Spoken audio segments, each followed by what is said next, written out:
Oh my god, hey guys. I always get so nervous when the camera turns on. I suck at making YouTube videos. But I'm excited for today's video because it's a question I get asked all the time on my Instagram account. Today's video is going to be about the process I went through in order to get diagnosed with irritable bowel syndrome. What I mean by that is I'm not really gonna dive into like my IBS journey so much. It's literally just gonna be like, I went to this doctor and then I did this and I got this test and then this. Do you know what I mean? Because I don't know if I know what I mean, but my next video after this one is going to be like the whole beginning of my IBS journey, including like what my symptoms were, my feelings during the whole thing, obstacles I went through. Like it's gonna be way more in depth. This is more of just like a skeleton of that story and just saying like how I got diagnosed. Again, does that make sense?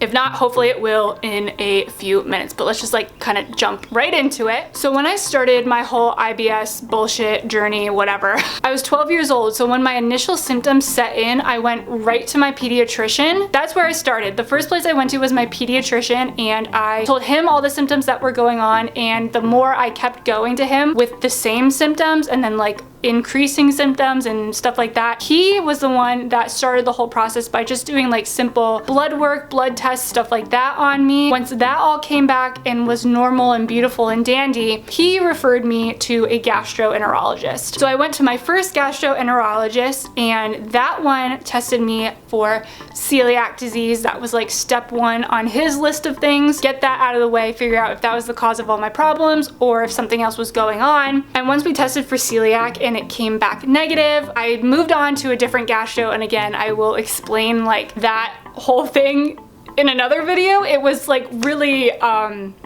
like almost none of my gastroenterologist experiences have been good, which seems to be a common theme in this community, unfortunately. Anyway, after celiac guy, I went to a different gastro. I had to go through the whole process again of telling him all of my symptoms and what I had gotten tested for already. And from there, he thought the best thing would be to do a colonoscopy and an endoscopy. I'm sure a lot of you know what a colonoscopy is, and that also seems to be a common thing in our community as well, that a lot of us have to go through it in order to rule other conditions out before we get diagnosed with irritable bowel syndrome or with anything really. But just in case you don't know, a colonoscopy is when they like snake a camera through your intestines, and it's not the most pleasant experience. An endoscopy is going the other way. They snake a camera through your esophagus into your upper stomach area. So personally, I got both an endoscopy and a colonoscopy to check if there was just like anything going on in any part of my digestive tract. And once that came back normal, I was given the diagnosis of irritable bowel syndrome. Again, that whole process was really traumatic, and that will come in the next video.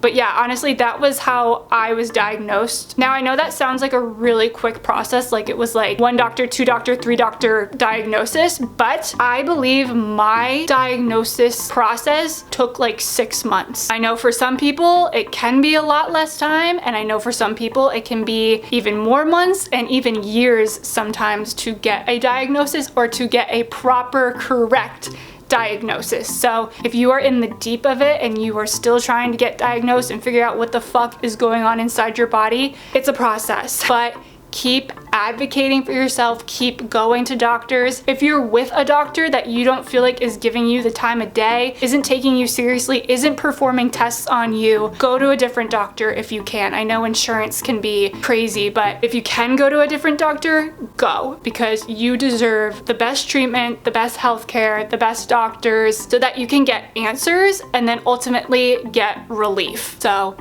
yeah, honestly, that's my whole IBS diagnosis process. Again, it sounds really short, but it wasn't. In the comments down below, I would love to hear what your process was. If you're in the process of it now, how long has it been? Where are you in the stages of it? If you have any questions, if you have any advice, leave it all down below. I want to hear it all. But as always, you are never alone in this. I love you, I hear you, I understand what you're going through. Thank you guys so much for watching. Make sure to subscribe if you aren't already. Make sure to go follow me on Instagram at MyIBSLife because that's where I'm most active. I post every day. I'm on my stories constantly. I read my DMs as much as I can. And yeah, I'm pretty much everywhere else on the internet as well. But I love you guys so much, and I will see you guys next week for a podcast episode, and then the week after that to tell you my full IBS journey. So I will see you then. Mwah! Bye guys.